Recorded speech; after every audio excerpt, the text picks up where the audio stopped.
Hello hi दोस्तों, study with अभिषेक 01 में आपका स्वागत है।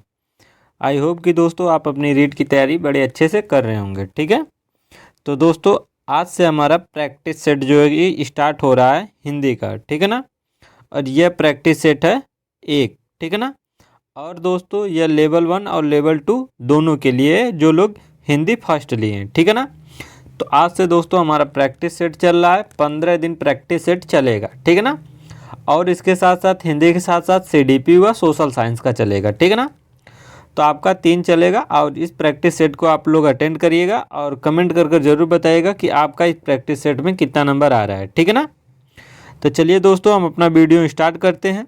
अगर ये वीडियो आपको पसंद आएगा तो वीडियो को लाइक कर दीजिएगा और चैनल को सब्सक्राइब कर दीजिएगा। ठीक है, तो चलिए दोस्तों हम लोग स्टार्ट करते हैं। ठीक है ना, जैसे हमारा पहला क्वेश्चन है दोस्तों कि वाक्य के अंग हैं उद्देश्य कि विधेय कि विकल्प ए विकल्प बी कि दोनों सही।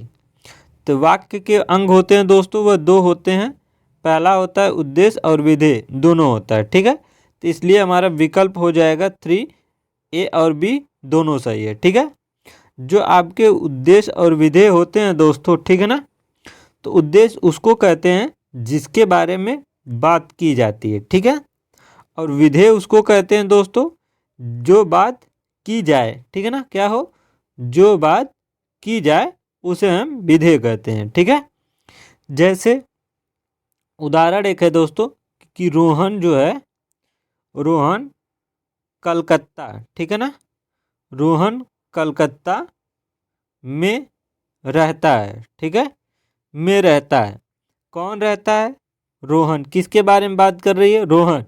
तो रोहन क्या हो गया हमारा उद्देश्य, किसके जिसके बारे में बात कर रहे हैं, किसके बारे में, कलकत्ता में रहता है, तो ये क्या हो जाएगा, विधेय हो जाएगा। ठीक है, तो ये हो गया उद्देश्य और विधेय। ठीक है, अब बात करते हैं दोस्तों हमारा क्वेश्चन नंबर आ जाता है 2। दूसरा है कि जो वाक्य मुख्य उद्देश्य या मुख्य विधेय से बना हो वह कहलाता है। पहला ऑप्शन संभावनार्थक वाक्य, आश्रित उपवाक्य, संकेतार्थक वाक्य कि प्रधान उपवाक्य। तो इसका ऑप्शन हो जाएगा दोस्तों 4, प्रधान उपवाक्य। ठीक है ना, जो वाक्य क्या होता है, मुख्य उद्देश्य एवं मुख्य विधेय से बना होता है। ठीक है, जैसे उदाहरण में है आपका, जैसे मोदी जी ने कहा कि अच्छे दिन आएंगे। ठीक है ना, तो इसमें क्या है, मोदी जी क्या है, प्रधान उपवाक्य हैं, क्या कर रहे हैं, संभावना डाल रहे हैं। ठीक है, अच्छे दिन आएंगे, तो इसीलिए कहेगा जो वाक्य मुख्य उद्देश्य एवं मुख्य उद्देश्य से बना होता है उसको कहते हैं प्रधान उपवाक्य। ठीक है, अब बात करते हैं दोस्तों हमारा क्वेश्चन नंबर 3 है टोपी उछालना का मुहावरा अर्थ क्या है। अपमानित करना कि छिपकर षड्यंत्र रचना, रक्षा करना कि ध्यान रखना। तो टोपी उछालना मतलब अपमानित करना, तो इसका ऑप्शन क्या हो जाएगा दोस्तों, इसका ऑप्शन हो जाएगा ए कि अपमानित करना। जैसे आप कभी देखे होंगे, कहते हैं लोग कि पिताजी की पगड़ी डुबो दी, मतलब उनकी इज्जत को क्या कर दिए, डुबो दिए। इसी तरह उनकी क्या करना, टोपी उछाल देना, मतलब उनका क्या करना, इज्जत जो है कि या उन्हें अपमानित कर देना, भरे समाज में उनकी टोपी उतार देना। ठीक है ना, अब बात करते हैं दोस्तों हमारा क्वेश्चन नंबर आता है 4। ठीक है ना, 4 है दोस्तों हमारा क्वेश्चन कि मौज मस्ती में जीवन बिताना के अर्थ में उपयुक्त लोकोक्तियां हैं। पहला कि अपना रख पराया चक, दूसरा अपनी करनी पार उतरनी, तीसरा 8 कनौजिया 9 चूल्हे। ठीक है, कि चौथा आपका है 8 बार 9 त्यौहार। तो आपका आंसर हो जाएगा दोस्तों 8 बार 9 त्यौहार का, कि मौज मस्ती में जीवन व्यतीत करना। ठीक है ना, जैसे है कि बाप की संपत्ति पर अभी कुछ दिन और तुम 8-9 त्यौहार मना लो, इसके बाद तुम्हारी औकात पर आ जाओगे। ठीक है ना, इसका मतलब कि मौज मस्ती में अभी पिताजी के जीवन बिता रहे हैं। ठीक है, अब बात करते हैं दोस्तों हमारा क्वेश्चन नंबर आ जाता है 5। ठीक है ना। 5 है दोस्तों कि विद्यार्थियों को पुस्तकों के माध्यम से भाषा की मूल ध्वनियों एवं लिपि का ज्ञान कराकर उन्हें पढ़ने लिखने के कौशल में दक्ष किया जाता है। तो इस विधि को क्या कहते हैं? पहला कि भाषा प्रयोगशाला विधि, भाषा संसर्ग विधि दूसरा, तीसरा कि पाठ्य पुस्तक विधि कि चौथा खेल विधि। तो इसका ऑप्शन हो जाएगा दोस्तों 3 कि पाठ्य पुस्तक विधि। ठीक है ना। क्यों? क्योंकि इसमें दोस्तों क्या हो रहा है कि सबसे पहले जो है कि शिक्षक क्या कर रहा है, जो कि विद्यार्थियों को क्या कर रहा है, भाषा की मूल ध्वनियों और लिपि का क्या कर रहा है, ज्ञान करा रहा है। अर्थात उन्हें सबसे पहले व्याख्या के द्वारा व्याकरण पढ़ने में क्या कर रहे हैं, दक्ष बना रहे हैं, फिर नियम लिखने के, इसलिए उनको क्या हो जाएगा, पाठ्य पुस्तक विधि इसको कहते हैं। ठीक है। अब बात करते हैं दोस्तों 6 है हमारा, ठीक है, कि डाल्टन प्रणाली का आविष्कार किसने किया? ऑप्शन ए किलपैट्रिक ने, कि डाल्टन ने, ठीक है, कि तीसरा ऑप्शन कि मॉन्टेसरी ने, चौथा कि पार्कहर्स्ट ने। तो डाल्टन जो है कि प्रणाली का जो है आविष्कार किए थे वह थे दोस्तों आपका 4 हो जाएगा पार्कहर्स्ट ने। ठीक है ना। अब बात करते हैं दोस्तों क्वेश्चन नंबर 7 की। ठीक है। 7 है दोस्तों हमारा क्वेश्चन नंबर कि ब्लू उपागम के अनुसार शिक्षा की त्रिपदी प्रक्रिया में सम्मिलित पद हैं। ठीक है। इसमें क्या है, पहला सामान्यीकरण, व्यवहारिक प्रयोग, प्रस्तुतिकरण कि व्यवहार में परिवर्तन। तो इसका आंसर हो जाएगा दोस्तों 4, व्यवहार में परिवर्तन जो है त्रिपदी प्रक्रिया में शामिल है। ठीक है ना। ब्लूम के तीन जो कि त्रिपदी पद थे, पहला शैक्षिक उद्देश्यों का निर्धारण करना, दूसरा उद्देश्यों के लिए उपयुक्त अधिगम अनुभव प्रदान करना, तीसरा था व्यवहार में परिवर्तन या तो अधिगम का मूल्यांकन। ठीक है ना। अब बात करते हैं दोस्तों क्वेश्चन नंबर 8 की। ठीक है ना। क्वेश्चन नंबर 8 कहता है दोस्तों कि भाषा शिक्षण का दृश्य जो कि श्रव्य साधन है। तो इसका आंसर क्या हो जाएगा दोस्तों, पहला कि चित्र विस्तारक यंत्र, ग्रामोफोन की चार्ट कि नाटकीकरण। तो इसका आंसर हो जाएगा दोस्तों 4, नाटकीकरण। ठीक है ना। क्यों? भाषा शिक्षण का दृश्य और श्रव्य मतलब जिससे हम क्या कर सकते हैं, सुन सकते हैं और देख सकते हैं। तो नाटक के जरिए दोस्तों डांस होता है, हम देख भी सकते हैं और उसको क्या कर सकते हैं, म्यूजिक सुन सकते हैं। तो इसका आंसर हो जाएगा दोस्तों क्या, 4। ठीक है ना। अब बात करते हैं दोस्तों क्वेश्चन नंबर हम 9 की। ठीक है ना।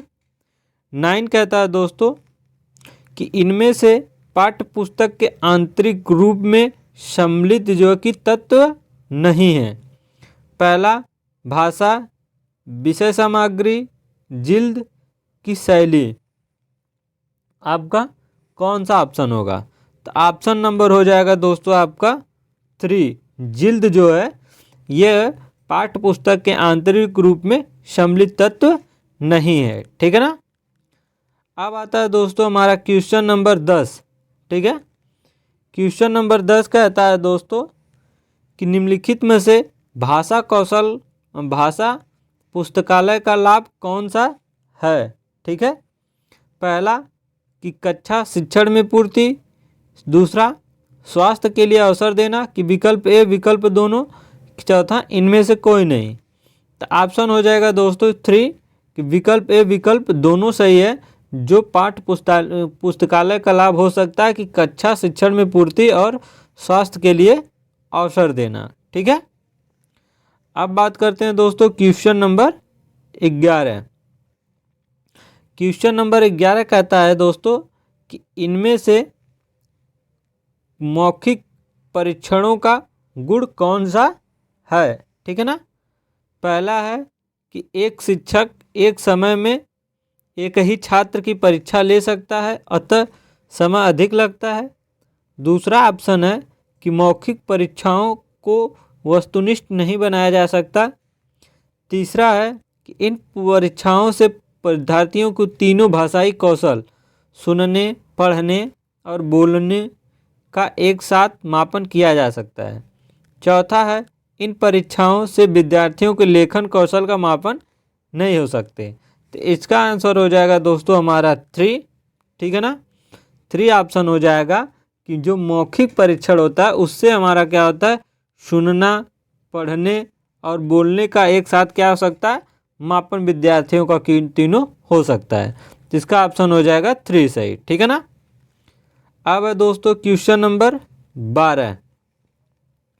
क्वेश्चन नंबर 12 कहता है कि निम्नलिखित में से उपलब्धि परीक्षण के निर्माण हेतु सम्मिलित पदों में से कौन सा पद नहीं है। ठीक है, हमसे क्या पूछा है, नहीं अर्थात निगेटिव। पहला है कि परीक्षण योजना बनाना। दूसरा ऑप्शन है परीक्षण के प्रारंभिक जो रूप की रचना करना। तीसरा ऑप्शन आता है दोस्तों कि परीक्षण का पुनर्निरीक्षण करना। चौथा है परीक्षण का अनुप्रयोग करना। तो इसका आंसर हो जाएगा दोस्तों 4, क्या कि परीक्षण का अनुप्रयोग करना नहीं है। क्या करना, उपलब्धि परीक्षण के निर्माण हेतु सम्मिलित पदों में से नहीं है, ठीक है ना। अब बात करते हैं दोस्तों क्वेश्चन नंबर 13। क्वेश्चन नंबर कहता है दोस्तों कि सतत और एवं व्यापक मूल्यांकन प्रणाली का दोष है। हमसे पूछा है दोस्तों क्या दोष। पहला ऑप्शन कि अल्प समांतर में होने वाली परीक्षा जैसे टेस्ट से विद्यार्थी पूरे वर्ष अध्ययनशील रहते हैं। दूसरा ऑप्शन कहता है कि शिक्षक जो है विद्यार्थी को आवश्यक निर्देशन एवं परामर्श निरंतर देते रहते हैं। चौथा ऑप्शन है तीसरा है कि विद्यार्थियों को अपनी कमियों का ज्ञान निरंतर होता रहता है। चौथा है दोस्तों कि विद्यार्थी वर्ष भर परीक्षा का भय बना रहता है जिससे उसका स्वाभाविक विकास प्रभावित होता है। हमसे पूछा है दोस्तों दोस्त अर्थात नेगेटिव। तो इसका ऑप्शन आंसर हो जाएगा दोस्तों 4। क्या होता है, सतत और व्यापक मूल्यांकन प्रणाली का दोष है दोस्तों कि विद्यार्थियों पर क्या होता है, वर्ष भर परीक्षा का क्या रहता है, भय बना रहता है जिससे उसका क्या होता है, स्वाभाविक विकास क्या होता है, प्रभावित होता है अर्थात रुक जाता है, ठीक है ना। अब बात करते हैं दोस्तों क्वेश्चन नंबर 14 है दोस्तों कि ट्रेजेडी, ठीक है ना, ट्रेजेडी शब्द की उत्पत्ति के आधार अर्थात ट्रेजेडी शब्द की उत्पत्ति किससे हुई है, ठीक है ना। पहला कि तद्भव से, दूसरा कि तत्सम से, ठीक है ना। तीसरा ऑप्शन है दोस्तों कि विदेशी, कि चौथा देशज। जो आपका ट्रेजेडी शब्द है दोस्तों उसकी उत्पत्ति हुई है आपकी किससे, विदेशी शब्द से, ठीक है ना, किससे, विदेशी शब्द से, ठीक है। अब बात करते हैं दोस्तों क्वेश्चन नंबर 15 की। आपसे पूछा कि सुधाकर का पर्यायवाची शब्द है, ठीक है ना। हमसे क्या पूछा है दोस्तों, सुधाकर का पर्यायवाची। पहला रसाल, दूसरा प्रभा, तीसरा शशांक, चौथा मलय। तो सुधाकर का पर्यायवाची होता है क्या दोस्तों, सुधाकर का होता है शशांक। क्या होता है, शशांक, ठीक है। और सुधाकर का अन्य पर्यायवाची होता है दोस्तों कलानिधि, निशापति, चंद्रमा, सुधावट, चंद्रमा, ठीक है ना। उसके बाद सुधांशु, उसके बाद कपूर, ठीक है ना। ये होते हैं सुधाकर का पर्यायवाची, ठीक है। अगर आपको दोस्तों पर्यायवाची जो कि याद करना है तो प्लेलिस्ट बना हुआ है, चैनल पर जाइए। लगभग 3 से 4 वीडियो हैं जिसमें से 50-50 लगभग 200 जो है कि पर्यायवाची महत्वपूर्ण हमने कराया है, ठीक है।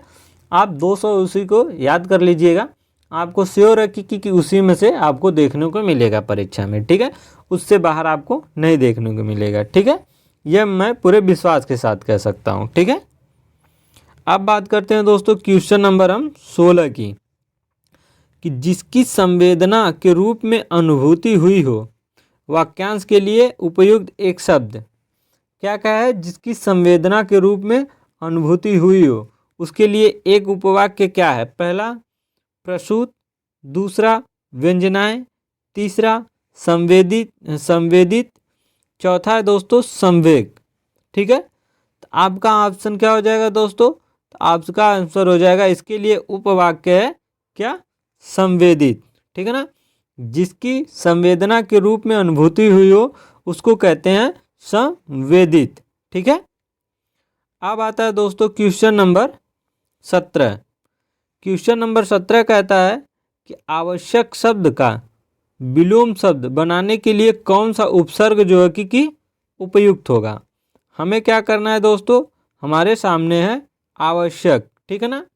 आवश्यक में हम कौन सा उपसर्ग लगा दें कि उसका विलोम शब्द बन जाएगा।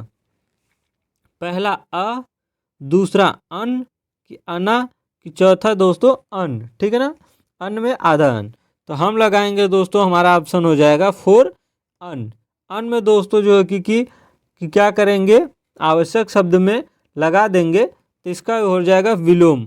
आवश्यक क्या हो जाएगा, क्या दोस्तों विलोम होता है, अनावश्यक, ठीक है ना। तो इसमें क्या हो जाएगा, अन लगा देंगे तो हमारा हो जाएगा अना जो है कि क्या हो जाएगा, अनावश्यक विलोम इसका हो जाएगा, ठीक है ना। इसका क्या हो जाएगा, अनाव, ठीक है। अब बात करते हैं दोस्तों हम जो कि क्वेश्चन नंबर 18, ठीक है। क्वेश्चन नंबर 18 कहता है कि सामायिक शब्द में प्रयुक्त प्रत्यय है। आपको पता होगा दोस्तों, जो प्रत्यय होता है वह शब्द के लास्ट में लगता है। तो सामायिक शब्द में प्रत्यय क्या है दोस्तों, पहला इ, क, तीसरा इक, कि चौथा है दोस्तों आपका ईक। तो आपका आंसर क्या हो जाएगा दोस्तों, आपका आंसर हो जाएगा सामायिक में जो कि प्रत्यय है आपका तीसरा ऑप्शन इक जो है कि हो जाएगा, ठीक है ना। सामायिक शब्द में दोस्तों समय जो है कि क्या है, समय एक शब्द है, ठीक है ना। क्या है, समय एक शब्द है। समय में जो है कि इक लगाकर सामायिक हो जाता है, ठीक है ना। अब बात करते हैं दोस्तों क्वेश्चन नंबर 19। 19 कहता है निहार्थ शब्द में संधि है, ठीक है ना। पहली निहार्थ शब्द में कौन सी संधि, यड़ संधि, गुण संधि, दीर्घ संधि, वृद्धि संधि। तो निहार्थ शब्द में जो संधि होती है दोस्तों वह है आपकी दीर्घ संधि। कौन सी, दीर्घ संधि, ठीक है ना। कैसे दोस्तों, निहार्थ में दोस्तों, ठीक है ना, निहार्थ, निहार्थ में दोस्तों क्या है, ता जो है ता से टूटा है निहित, ठीक है ना, निहित धन अर्थ। तो जहाँ दोस्तों बड़ा आ बड़ी ई की मात्रा बड़ा ऊ की मात्रा में टूटे वहाँ होता है दीर्घ, ठीक है। अब बात करते हैं दोस्तों क्वेश्चन नंबर 20 दोस्तों कि निम्नलिखित शब्दों में से अव्यय नहीं है। हमसे पूछा है दोस्तों क्या है कि जो इसमें से अव्यय नहीं हो, ठीक है ना।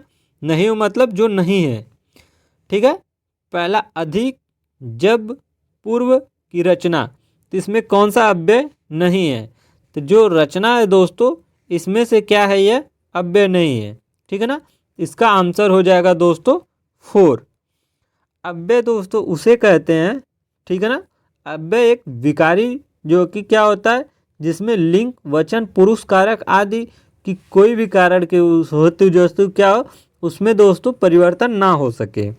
अव्यय जैसे शब्द होते हैं दोस्तों जब, तब, अभी, इधर, वहाँ, इधर, कब, क्यों, वाह, ठीक, ठीक है ना, किंतु, परंतु, तथा, बल्कि, इसलिए, यथो, चूंकि, अवश्य, जितने भी होते हैं दोस्तों अव्यय होते हैं।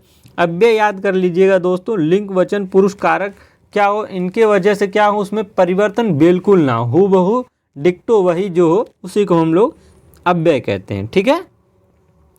अब बात करते हैं दोस्तों क्वेश्चन नंबर 21।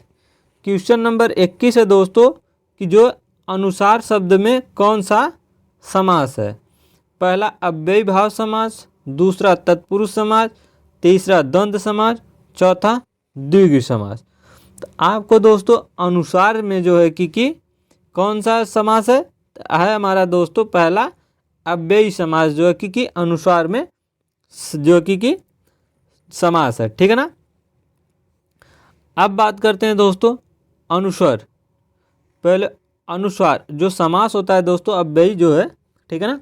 अव्ययी का एक तरीका है दोस्तों कि इसमें जो कि प्रथम, ठीक है ना, पहले जो क्या होगा, शब्द जो होगा हमारा में प्रथम पद में उपसर्ग लगाओगे, जैसे जैसे अनु, आ, प्रति, यथा, भर, जैसे क्या होगा उपसर्ग लगाओगे। जैसे प्रतिदिन, दिन क्या है एक शब्द है, प्रति क्या है उपसर्ग लगा हुआ, ठीक है ना। तो अव्ययी समाज में दोस्तों पहला शब्द में उपसर्ग लगा होता है, ठीक है। अब बात करते हैं दोस्तों क्वेश्चन नंबर 22। वह शब्द में सर्वनाम है, ठीक है ना। हमसे पूछा क्या दोस्तों, वह शब्द में कौन सा सर्वनाम है, निश्चयवाचक, संबंधवाचक, निजवाचक कि अनिश्चयवाचक। तो आंसर हो जाएगा दोस्तों हमारा क्या, निश्चयवाचक, ठीक है ना। निश्चयवाचक में क्या होता है, वह शब्द जुड़ा है, ठीक है ना। अब बात करते हैं दोस्तों क्वेश्चन नंबर 23, ठीक है ना। क्वेश्चन नंबर 23 है दोस्तों कि लोभ शब्द में कौन सी संज्ञा है। पहला जातिवाचक, दूसरा दोस्तों जातिवाचक, पहला है व्यक्तिवाचक, तीसरा द्रव्यवाचक, चौथा है भाववाचक। तो लोभ में कौन सी संज्ञा है दोस्तों, तो लोभ में है दोस्तों हमारी भाववाचक संज्ञा, ठीक है ना। तो इसका आंसर हो जाएगा 4 सही, ठीक है। अब बात करते हैं दोस्तों क्वेश्चन नंबर 24 कि जातियां शब्द का एक वचन क्या होगा। जाति, जातियां, जाति, जातियां किया जाति। तो जातियां शब्द में दोस्तों क्या होगा, एक वचन इसका हो जाएगा क्या, जाति। ऑप्शन नंबर क्या हो जाएगा दोस्तों 4 सही, ठीक है। अब बात करते हैं दोस्तों क्वेश्चन नंबर 25। प्रश्न हमारा है 25 कि हिमायती शब्द का अर्थ क्या होता है। बर्फीला, पक्षपाती कि पक्षद्रोही, आयातित। तो हिमायती शब्द, हिमायती जो दोस्तों जानते होंगे जिसकी क्या करना, हिमायती मतलब जिसकी तरफदारी करने वाला या पक्ष लेने वाला, जो पक्षधर होता है उसको कहते हैं हम लोग हिमायती। तो इसका आंसर हो जाएगा दोस्तों जो कि 2, ठीक है ना, 2। पक्षपाती इसको कहते हैं, ठीक है ना। जो मान लीजिए हिमायती, मान लीजिए किसी का हित चाहने वाला, मान लीजिए आपका दोस्त है, आपके दोस्त की तरफ आपका दोस्त बोल रहा है क्या कर रहा है, हिमायती कर रहा है, मतलब उसका क्या कर रहा है, हित चाह रहा है, तो आपका क्या है, पक्षपाती है, ठीक है ना। अब आता है दोस्तों क्वेश्चन नंबर 26। क्वेश्चन नंबर 26 है दोस्तों कि इनका असर भी पड़ रहा है, ठीक है, क्या कर रहा है, इनका असर भी पड़ रहा है। तो इस वाक्य में कौन सा काल है। आपसे क्या पूछा है दोस्तों, काल, कि इनका असर भी पड़ रहा है में कौन सा काल है। पहला है संभावना वर्तमान, आज्ञार्थ वर्तमान, पूर्ण वर्तमान कि अपूर्ण वर्तमान। इसमें क्या है दोस्तों, यह क्या है 4 इसका हो जाएगा, यह है दोस्तों अपूर्ण वर्तमान कि इनका असर भी पड़ रहा है, ठीक है ना। अब बात करते हैं दोस्तों क्वेश्चन नंबर 27। क्वेश्चन नंबर 27 कहता है विधा शब्द है, विधा कौन सा शब्द है, उभयलिंग कि पुल्लिंग, नपुंसकलिंग कि स्त्रीलिंग। तो क्या है, जो विधा है क्या है दोस्तों, विधा क्या है, एक स्त्रीलिंग शब्द है, ठीक है ना। तो इसका आंसर हो जाएगा 4 सही, ठीक है। अब बात करते हैं दोस्तों प्रश्न नंबर 28। 28 कहता है व्यक्ति शब्द का बहुवचन होगा। व्यक्तित्व, व्यक्तियों की व्यक्तित्व। आपसे क्या पूछा है दोस्तों, व्यक्ति शब्द का बहुवचन क्या होगा दोस्तों, ये होता है व्यक्तियों, क्या होता है, व्यक्तियों, व्यक्ति शब्द का बहुवचन होता है। तो इसका ऑप्शन हो जाएगा 3 सही, ठीक है। अब बात करते हैं दोस्तों क्वेश्चन नंबर 29। 29 कहता है कि राजस्थान की भाषा शब्द का मानक हिंदी रूप है। क्या भाषा, भाषा, भाषा कि भाखा। तो राजस्थान की भाषा शब्द का मानक रूप क्या है दोस्तों, भाषा है, ठीक है। तो इसका आंसर हो जाएगा क्या 2, ठीक है ना। अब बात करते हैं दोस्तों क्वेश्चन नंबर 30 कि सुंदर अनुलेख की आवश्यक शर्त क्या है, अर्थात सुंदर लिखने के लिए आवश्यक शर्त क्या होनी चाहिए। पहला ऑप्शन कि अनुलेख लिखते वक्त शिक्षक जो है विद्यार्थी की सहायता ना करे। दूसरा कहता है अनुलेख स्वर में बोलकर लिखवाया जाए। तीसरा ऑप्शन कहता है अनुलेख में स्वरों की बनावट वैसी होनी चाहिए जैसी कि आदर्श लेख में हो। चौथा विकल्प कहता है उपयुक्त विकल्प सभी सही हैं। तो सुंदर अभिलेख के आवश्यक शर्त तो ये होता है दोस्तों, इसका आंसर हो जाएगा 3 सही। ठीक है ना, क्या हो जाएगा, इसका आंसर हो जाएगा दोस्तों हमारा 3 सही हो जाएगा कि अनुलेख में क्या होना चाहिए, अक्षरों की बनावट वैसी होनी चाहिए जैसी कि क्या हो, आदर्श लेख में हो। ठीक है ना, तो इसका आंसर हो जाएगा 3 सही। ठीक है दोस्तों, तो आज दोस्तों जो है कि हमारा क्या हो गया, 30 क्वेश्चन कंप्लीट। हर एक प्रैक्टिस सेट में हमारा 30 क्वेश्चन होगा। ठीक है, तो आई होप कि दोस्तों यह वीडियो आपको बहुत अच्छा लगा होगा। ठीक है, अगर अच्छा लगा होगा दोस्तों तो वीडियो को क्या करिए, लाइक कर दीजिएगा और वीडियो को खूब दबा कर क्या करिए, शेयर कर दीजिएगा, ताकि जो हमारे भाई बहन रीट की तैयारी कर रहे हैं वो प्रैक्टिस सेट लगा लें। ठीक है ना, और चैनल को सब्सक्राइब कर लीजिएगा दोस्तों, ताकि आपके पास सबसे पहले नोटिफिकेशन पहुंच जाए। और जो नए आए हैं वो बिल्कुल सब्सक्राइब कर लें, ताकि उनको रीट के साथ साथ अगर वो CDP की सीटेट की तैयारी करना चाहते हैं तो उनको वहाँ भी हेल्प करेगा किसी भी टीचिंग फील्ड में। ठीक है, तो चलिए दोस्तों मिलते हैं नेक्स्ट वीडियो में।